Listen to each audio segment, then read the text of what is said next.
ಧನ್ಯವಾದಗಳು ಸಭಾಪತಿಗಳೇ.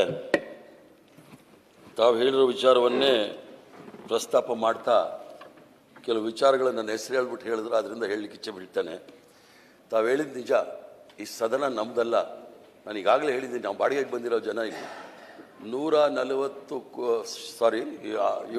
ಜನ ಇರ್ತಕ್ಕಂಥ ಈ ರಾಜ್ಯದ ಜನತೆಯ ಸದನ.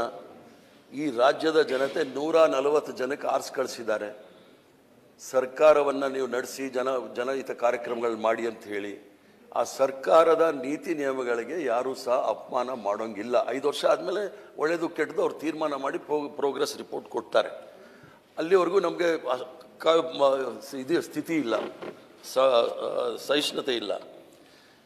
ಮೇಲಾಗಿ ನಾನು ಹೇಳಿದಾಗ ನನ್ನ ಪಕ್ಷದಲ್ಲಿ ಎಲ್ಲ ಸೀನಿಯರ್ ಜೂನಿಯರ್ ಅನ್ನೋದೇನೂ ಇಲ್ಲ. ಯಾರಿಗೆ ಜವಾಬ್ದಾರಿ ಇರುತ್ತೆ, ಸಭಾನಾಯಕರು, ಸಂಸದೀಯ ಸಚಿವರು, ಮುಖ್ಯ ಸಚೇತಕರು, ಅವ್ರು ಏನು ಹೇಳ್ತಾರೆ ಅದನ್ನೇ ನಾವು ಕೇಳೋದು. ನಮ್ಗೆ ಇಷ್ಟ ಇದೆಯೋ ಇಲ್ವೋ. ನಾವು ಯಾವುದೇ ಬೇರೆ ಸಂಘಟನೆಗಳು ವಾಟ್ಸಪ್ ಯೂನಿವರ್ಸಿಟಿಯಿಂದ ತೆಗೆದುಕೊಂಡು ನಾವೇನು ತೀರ್ಮಾನಕ್ಕೆ ಬರೋದಿಲ್ಲ. ಅವ್ರು ಹೇಳಿದ್ರು, ನಾನು ಕೇಳಿದ್ದೀನಿ. ಎರಡನೇದು, ಮಾನ್ಯ ಸದಸ್ಯರು ಪಾಕಿಸ್ತಾನ ವಿಚಾರದಲ್ಲಿ ಹೇಳಿದ್ರು, ಹರಿಪ್ರಸಾದ್ ಅವರು ಹೀಗೆ ಮಾತಾಡಿದ್ರು ಅಂಥೇಳಿ. ವಿದೇಶಾಂಗ ನೀತಿ ನಾವಿಲ್ಲಿ ಮಾತಾಡಬೇಕೋ ಇಲ್ವೋ ಅನ್ನೋದು ಗೊತ್ತಿಲ್ಲ. ನನಗೆ ಅಲ್ಪ ಸ್ವಲ್ಪ ಗೊತ್ತಿರೋದು ಹೇಳ್ತೇನೆ ಕೇಳಿ. ನನ್ನ ಮೊದಲನೇ ಪಾಸ್ಪೋರ್ಟ್ 1979 ಇಸ್ವಿನಲ್ಲಿ ಮಾಡಿದಾಗ ನಮ್ಮ ರಾಷ್ಟ್ರದ ಚಿಂತನೆಗೆ ವಿರುದ್ಧ ಇದ್ದಂಥ ದಕ್ಷಿಣ ಆಫ್ರಿಕಾ ಪಾಸ್ಪೋರ್ಟ್ ತಗೊಂಡಾಗ passport is valid in all the countries except South Africa ಅಂತಿತ್ತು. ಅಲ್ಲಿ ವರ್ಣಭೇದ ಇದೆ, ಅದನ್ನು ನಾವು ಒಪ್ಪಕ್ಕೆ ಸಾಧ್ಯ ಇಲ್ಲ. ವರ್ಣಭೇದ ಇರೋವರೆಗೂ ನಾವು ಆ ರಾಷ್ಟ್ರಕ್ಕೆ ಯಾರೂ ಸಹ ಹೋಗೋದಿಲ್ಲ ಅಂಥೇಳಿ ನಮ್ಮ ಪಾಸ್ಪೋರ್ಟಲ್ಲಿದೆ. ಬೇಕಾದ್ರೆ ಆ ಪಾಸ್ಪೋರ್ಟ್ ನನ್ನ ಹತ್ರ ಈಗಲೂ ಇದೆ, ಇಟ್ಕೊಂಡಿದ್ದೀನಿ. ಅದ್ರದ್ದು ಫೋಟೋ ಕಾಪಿ ಬೇಕಾದ್ರೆ ಎಲ್ರಿಗೂ ಸಹ ಕಳಿಸ್ಕೊಡ್ತೀನಿ.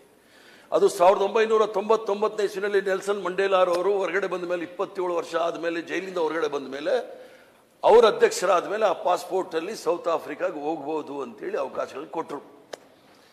ಭಾಳಷ್ಟು ಸದಸ್ಯರು ಟ್ರೋಲ್ ನನಗೆ ಮಾಡ್ತಾರೆ ಅಂದರೆ ಹಂಗಲ್ಲ. ಟ್ರೋಲ್ ಆರ್ಮಿಗಳು ವಾಟ್ಸಪ್ ಯೂನಿವರ್ಸಿಟಿನಲ್ಲಿ ಇವರು ಪಾಕಿಸ್ತಾನ ಬಗ್ಗೆ ಹಿಂಗಂದ್ರು ಹಂಗಂದ್ರು ಅಂತ ಹೇಳಿ. ಪಾಕಿಸ್ತಾನ ಇವ್ರಿಗೇನಾದ್ರು ಶತ್ರು ರಾಷ್ಟ್ರ ಅಂತಿದ್ರೆ ಅದು ನಾವು ನೀವು ತೀರ್ಮಾನ ಮಾಡೋಕ್ಕಾಗೋದಿಲ್ಲ. ರಸ್ತೆನಲ್ಲಿ ಹೋಗೋ ಯಾವನೋ ದಾರಿಲಿ ಹೋಗೋರೆಲ್ಲ ತೀರ್ಮಾನ ಮಾಡೋಕ್ಕಾಗಲ್ಲ. ಈ ದೇಶದಲ್ಲಿ ವಿದೇಶಾಂಗ ನೀತಿ ಅನ್ನೋದು ಇದೆ. ವಿದೇಶಾಂಗ ನೀತಿನಲ್ಲೇ ಸೌತ್ ಆಫ್ರಿಕಾಗೆ ನಾವು ಹೋಗಬಾರ್ದು ಅಂತ ಹೇಳಿ ತೀರ್ಮಾನ ಆಗಿದ್ದು. ಇವ್ರಿಗಿದು ಶತ್ರು ರಾಷ್ಟ್ರ ಅಂದಮೇಲೆ ವಿದೇಶಾಂಗ ನೀತಿನಲ್ಲಿ ಒಂದು ತೀರ್ಮಾನ ತೆಗೆದುಕೊಳ್ಳಿ. ನಮ್ಗೆ ಯಾವುದೇ ರೀತಿಯ ಪಾಕಿಸ್ತಾನ ಜೊತೆ ಸಂಬಂಧ ಬೇಡ, ಅವ್ರದ್ದು ಯಾವುದೇ ರೀತಿಯ ವ್ಯವಹಾರ ಇಲ್ಲ. ಎಲ್ಲ ರಾಜತಾಂತ್ರಿಕ ಕಚೇರಿಗಳಿದೆ ನೋಡಿ ದೆಹಲಿಯಲ್ಲಿ, ಅದನ್ನೆಲ್ಲ ಖಾಲಿ ಮಾಡಿಸ್ಬಿಟ್ಟು ವಾಪಸ್ ಕಳಿಸ್ಬಿಡಿ. ಇಲ್ಲಿ ರಾಜತಾಂತ್ರಿಕ ರಾಯಭಾರಿಗಳು ದೆಹಲಿಯಲ್ಲಿ ಇಟ್ಕೊಂಡು ನಾವು ಅವ್ರನ್ನ ಶತ್ರು ರಾಷ್ಟ್ರ ಅಂತ ಹೆಂಗೆ ಕರಿತೀರಿ?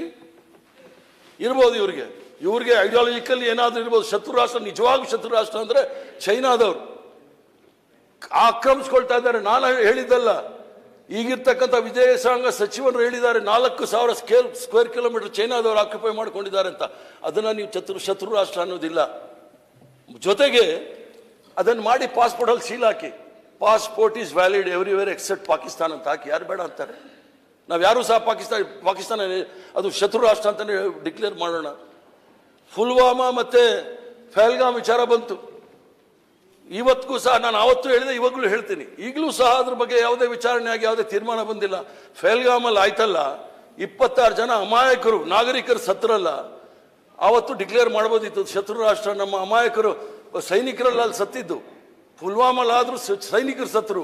ಅಲ್ಲಿ ಅಮಾಯಕ ಜನರು ಸತ್ತಾಗ ಕರ್ನಾಟಕದವರು ಸಹ ಇದ್ರು, ಹರಿಯಾಣದವರು ಸಹ ಇದ್ರು.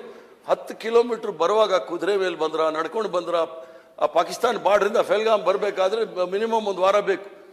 ಇದುವರೆಗೂ ಸಹ ಯಾರಿಗೂ ಗೊತ್ತಿಲ್ಲ, ಅದು ಡಿಕ್ಲೇರ್ ಮಾಡಲಿಲ್ಲ. ಎಲ್ಲರೂ, ಇಡೀ ದೇಶ ಆಕ್ರೋಶವಾಗಿತ್ತು ಪಾಕಿಸ್ತಾನದ ಬಗ್ಗೆ. ಅಲ್ಲಿ ಹೋಗ್ಬಿಟ್ಟು ದುಬೈನಲ್ಲಿ ಪಾಕಿಸ್ತಾನ ಅವ್ರ ಜೊತೆ ಕ್ರಿಕೆಟ್ ಆಡ್ತಾರಲ್ಲ, ಇವ್ರಿಗೇನಾದ್ರೂ ನಾಚಿಕೆ ಮಾನ ಮರ್ಯಾದೆ ಇದೆಯಾ? ಅಲ್ಲಿ ಆಡಕ್ಕೆ ಯಾರು ಬಿಟ್ಟಿದ್ದು? ಅದು ಬಿಟ್ಟುಬಿಟ್ಟು ನಮಗೆ ಹೇಳ್ತಾರೆ ಅಲ್ಲಿ ಯಾಕೆ BCCIಯಲ್ಲಿ ಸಾವಿರಾರು ಕೋಟಿ ರೂಪಾಯಿ ಇದೆ. ಆ ಹಣದ ಆಸೆಗೋಸ್ಕರ ಇಡೀ ರಾಷ್ಟ್ರದ ಮಾನ ಮರ್ಯಾದೆ ಎಲ್ಲ ಹರಾಜು ಹಾಕ್ಬಿಟ್ರು. ಅದ್ರ ಬಗ್ಗೆ ಯಾರು ಸಹ ಮಾತಾಡೋದಿಲ್ಲ. ಹರಿಪ್ರಸಾದ್ ಅವ್ರು ಹಿಂಗಂದ್ರು, ಇವರು ಸಹ 4-5 ಸಲ ಹೇಳ್ತಾ ಇದಾರಲ್ಲ ಏನು ಅಂತ ಹೇಳಿ. ನಾವು ಯಾವತ್ತೂ ಸಹ ಆ ದೇಶಕ್ಕೆ ಯಾವತ್ತೂ ಸಹ ಜಿಂದಾಬಾದ್ ಅಂತ ಹೇಳಿಲ್ಲ. ಅಥವಾ ನಾವೇನಾದ್ರೂ ನಮ್ಮ ನಾಯಕರು ಯಾರು ಮೊಹಮ್ಮದ್ ಅಲಿ ಜಿನ್ನಾ ಮಜಾರ್ಗೆ ಹೋಗ್ಬಿಟ್ಟು ಅವ್ರ ಸಮಾಧಿಗೆ ಹೋಗ್ಬಿಟ್ಟು ಇವ್ರು ಇಡೀ ಪ್ರಪಂಚದಲ್ಲಿ ದೊಡ್ಡ ಜಾತ್ಯತೀತ ನಾಯಕ ಅಂತ ಹೇಳಲಿಲ್ಲ. ಅದಲ್ಲದೆ ನಿಮಂತ್ರಣ ಇಲ್ಲದೆ ನವಾಜ್ ಶರೀಫ್ ಅವರ ಮೊಮ್ಮಗನ ಬರ್ಡೇಗೆ ಹೋಗ್ಬಿಟ್ಟು ಬಿರಿಯಾನಿ ತಿಂದು ಬರಲಿಲ್ಲ ನಾವು ಯಾರು. ಡಾಕ್ಟರ್ ಮನಮೋಹನ್ ಸಿಂಗ್ ಇದ್ದಾಗ ಬಹಳ ಸ್ಪಷ್ಟವಾಗಿ ಹೇಳಿದ್ರು, ಬಾಂಬೆ ಅಟ್ಯಾಕ್ ಆದಮೇಲೆ ಎಲ್ಲಿವರೆಗೂ ಸಹ ಈ ಉಗ್ರವಾದವನ್ನು ಪಾಕಿಸ್ತಾನ ನಿಲ್ಲಿಸೋದಿಲ್ಲ, ಅಲ್ಲಿವರೆಗೂ ನಾವು ಯಾವುದೇ ರೀತಿಯ ಮಾತುಕತೆ ನಡೆಯೋದಿಲ್ಲ ಅಂತ ಹೇಳಿ. ಆದರೆ 2014ರಲ್ಲಿ ಅದೇ ನವಾಜ್ ಶರೀಫ್ನ ಕರೆಸಿದ್ರೆ ನೀವು ಏನೋ ಪ್ರಮಾಣ ವಚನಕ್ಕೆ, ಆಮೇಲೆ ಇವೆಲ್ಲ ನಡೆದೋಯ್ತು. ತಿರ್ಗಾ ನಮಗೆ ಹೇಳ್ತೀರಾ ಸ್ವತಂತ್ರ ಹೋರಾಟದಲ್ಲಿ 1, 2, 3 ಈಗ 10 ಬೆರಳಿದೆ ನೋಡಿ, 10 ಬೆರಳಲ್ಲಿ 10 ಜನದ ಹೆಸರು ಹೇಳ್ಬಿಡಿ. ಸ್ವತಂತ್ರ ಹೋರಾಟದಲ್ಲಿ ಇವರೆಲ್ಲ ಹೋರಾಟ ಮಾಡಿದ್ದಾರೆ, ಬ್ರಿಟಿಷರ ವಿರುದ್ಧ ಹೋರಾಟ ಮಾಡಿದ್ದಾರೆ, ಇಂಥ ಜನ ಎಲ್ಲ ಪ್ರಾಣ ಕಳ್ಕೊಂಡಿದ್ದಾರೆ ಅಂತ ಹೇಳಿದ್ರೆ ನಾವು ಅವ್ರ ಗುಲಾಮರಾಗಿರ್ತೀವಿ. ಯಾವುದೇ ಒಂದು ಸಂದರ್ಭದಲ್ಲಿ ಅವ್ರಿಗೆ ಇತಿಹಾಸ ಕೇಳ್ಬೋದು. ನೇರವಾಗಿ ದೆಹಲಿಯಲ್ಲಿ ಇರ್ತಕ್ಕಂಥ ಇಂಡಿಯಾ ಗೇಟ್ ನೋಡಕ್ ಹೋಗ್ಲಿ, ಅಲ್ಲಿ 97,000 ಜನ ಹೆಸರುಗಳಿದೆ. 37,000 ಜನ ಮುಸಲ್ಮಾನರು ಇದ್ದಾರೆ, 18,000 ಜನ ಸಿಖ್ರಿದ್ದಾರೆ, ಕ್ರಿಶ್ಚಿಯನ್ಸ್ ಇದ್ದಾರೆ. ಯಾವ್ದಾದ್ರು ಒಂದೇ ಒಂದು ಇವ್ರ ಸಂಘಟನೆಗಳು ಇದೆಯಲ್ಲ, ನಮ್ಮ ದೇಶವನ್ನ ಕಾಪಾಡೋದು, ದೇಶ ಪ್ರೇಮಿಗಳು, ದೇಶಭಕ್ತರು ಅಂತ ಹೇಳಿ ಸರ್ಟಿಫಿಕೇಟ್ ಕೊಡೋರು, ಒಂದ್ ಹೆಸರು ತೋರಿಸ್ಬಿಡ್ಲಿ ಆ ಇಂಡಿಯಾ ಗೇಟ್ ಅಲ್ಲಿ. ಸೊ ಆದ್ರಿಂದ ಇದು ನಿಲ್ಸೋದು ಒಳ್ಳೇದು. ಇಲ್ಲಾಂದ್ರೆ ಇದ್ರ ಬಗ್ಗೆ ಚರ್ಚೆ ಆಗಂಗಿದ್ರೆ ನಾವು ಚರ್ಚೆ ಮಾಡ್ಲಿಕ್ಕೆ ತಯಾರಿದ್ದೀವಿ. ಆದ್ರಿಂದ ವಿಶೇಷಾಂಗ ನೀತಿ ಮಾಡೋದಿಲ್ಲ. ಯಾಕಂದ್ರೆ ನಾನು ಯಾರಿಗಾದ್ರೂ ಇಲ್ಲಿ ಹೊಗಳ್ತೀನಿ, ಆ ಪಕ್ಷದಲ್ಲಿ ಇದ್ರೆ ನನಗೇನು ಅಭ್ಯಂತರ ಇಲ್ಲ. ಹೊಗಳದು ಒಂದು 6 ತಿಂಗಳಿಗೆ ಅವ್ರ ಕೈಯಲ್ಲಿ ನನಗೆ ಬಯಸ್ತಾರೆ. ಆದ್ರಿಂದ ಸತೀಶ್ ಅವ್ರು ಬಹಳ ಚೆನ್ನಾಗಿ ಮಾತಾಡಿದ್ರು, ಇನ್ನು ಕೆಲವ್ರ ಬಗ್ಗೆ ನಾನು ಒಳ್ಳೇದು ಮಾತಾಡಿದ್ದೆ, ಅವ್ರ ಕೈಲೇ ನನಗೆ ಬಯಸ್ತಾರೆ. ಆದ್ರಿಂದ ನನಗೇನು ಬೇಸರ ಇಲ್ಲ. ಮತ್ತೆ ನಾನು ಹೇಳಿರ್ತಕ್ಕಂಥದ್ದು ಈಗಲೂ ಕೂಡ ನನ್ನ ಸಮುದಾಯದ ಒಬ್ಬ ಹುಡುಗನ್ನ ಕೊಲೆ ಆಯ್ತು ಸಿದ್ದಾಪುರದಲ್ಲಿ. ಮೊಬೈಲ್ ಬೇಡ ಆಯ್ತಾ, ಕೊಲೆ ಆಯ್ತು. ಯಾರು ಕೊಲೆ ಮಾಡಿದ್ದು? ಒಬ್ಬ ಜ್ಯೋತಿಷ್ಯ ಹೋಗಿ ಕೊಲೆ ಮಾಡಿದ್ದಾನೆ. ಅದೊಂದು ಹೆಣ್ಮಗಳ ವಿಚಾರದಲ್ಲಿ ನಮ್ಗಿರ್ತಕ್ಕಂಥ ಕಾಳಜಿ, ನಮ್ಮ ನಾಯಕರು ಸೋನಿಯಾ ಗಾಂಧಿ ಅವ್ರು ತೋರಿಸಿದಂಥ ಕಾಳಜಿ ಯಾರು ಸಹ ಈ ದೇಶದಲ್ಲಿ ತೋರಿಸಿಲ್ಲ ಹೆಣ್ಮಕ್ಳ ಬಗ್ಗೆ. ಅದನ್ನ ಇವ್ರು ಯಾರು ನಮ್ಗೆ ಹೇಳ್ಕೊಡೋದು ಬೇಕಾಗಿಲ್ಲ.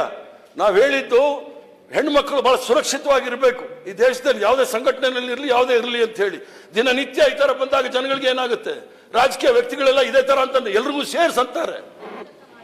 ಅಂದ್ರೆ ಪುರುಷ ಪ್ರಧಾನ ಸಮಾಜದಲ್ಲಿ ಇವೆಲ್ಲ ನಡೀತಾ ಇರ್ತಕ್ಕಂಥದ್ದು ಮಹಿಳೆಯರ ಶೋಷಣೆ, ಅದ್ರ ಜೊತೆಗೆ ವ್ಯವಸ್ಥೆ, ಸಂಪ್ರದಾಯ ವ್ಯವಸ್ಥೆನಲ್ಲಿ ಏನೇನು ಆಗಿದೆ ಅನ್ನೋದು ಹೇಳಕ್ ಹೋದ್ರೆ ಹೇಳಲಿಕ್ಕೆ ಆಗೋದಿಲ್ಲ. ಅದಕ್ಕೋಸ್ಕರ ರಾಜಕಾರಣ ಮಾಡುವಾಗ ಹೆಣ್ಣಿನ ಗೌರವವನ್ನು ಮುಂದೆ ತೆಗೆದುಕೊಂಡು ಬಂದು ರಾಜಕಾರಣ ಮಾಡಬೇಡಿ, ಇದು ಅಷ್ಟೇ ನಮ್ಮ ಕಳಕಳಿ. ಆದ್ರಿಂದ ತಾವು ಹೇಳಿದಾಗೆ ಕರ್ನಾಟಕ ರಾಜ್ಯದಲ್ಲಿ 2023ನೇ ಇಸ್ವಿನಲ್ಲಿ ಕರ್ನಾಟಕದ ಜನತೆ 136 ಸೀಟ್ ಕೊಟ್ಟು ಈ ರಾಜ್ಯವನ್ನ ನೀವು ಶಾಂತಿ ರೀತಿಯಿಂದ ನಡೆಸ್ಕೊಡಿ, ಕಾನೂನು ಸುವ್ಯವಸ್ಥೆ ಸರಿಯಾಗಿರ್ಲಿ, ಈ ರಾಜ್ಯ ಸರ್ವ ಜನಾಂಗದ ತೋಟ ಆಗಲಿ, ಇಲ್ಲೆಲ್ಲೂ ಸಹ ದ್ವೇಷ ಇದಕ್ಕೆಲ್ಲ ಕಾರಣಗಳಾಗಬಾರ್ದು ಅಂತ ಹೇಳಿ ಜನಸಾಮಾನ್ಯರು ನಮ್ಗೆ ಓಟ್ ಕೊಟ್ಟಿದ್ದಾರೆ. ಅದಕ್ಕೆ ಅವಮಾನ ಮಾಡಲಿಕ್ಕೆ ಯಾರಿಗೂ ಸಹ ಅಧಿಕಾರ ಇಲ್ಲ. ಯಾರು ಎಷ್ಟೇ ದೊಡ್ಡವರು ಇರ್ಬೋದು, ಅದು ರಾಷ್ಟ್ರಪತಿ ಇರ್ಬೋದು, ರಾಜ್ಯಪಾಲರು ಇರ್ಬೋದು, ಯಾರಿಗೂ ಸಹ ಈ ರಾಜ್ಯದ ಜನತೆ ತೀರ್ಮಾನಕ್ಕೆ ಅಪಮಾನ ಮಾಡೋಂಗಿಲ್ಲ. ಈ ಒಂದು ವಿಚಾರವನ್ನು ಹೇಳಿ ಅವಕಾಶ ಕೊಟ್ಟಿದ್ದಕ್ಕಾಗಿ ಧನ್ಯವಾದಗಳು. ನಮಸ್ಕಾರ. ಹೆಚ್ಚಿನ ವಿಡಿಯೋಗಳಿಗೆ ಪ್ರತಿಧ್ವನಿ ಯೂಟ್ಯೂಬ್ ಚಾನೆಲ್ ಸಬ್ಸ್ಕ್ರೈಬ್ ಮಾಡಿ, ಬೆಲ್ ಐಕಾನ್ ಕ್ಲಿಕ್ ಮಾಡಿ.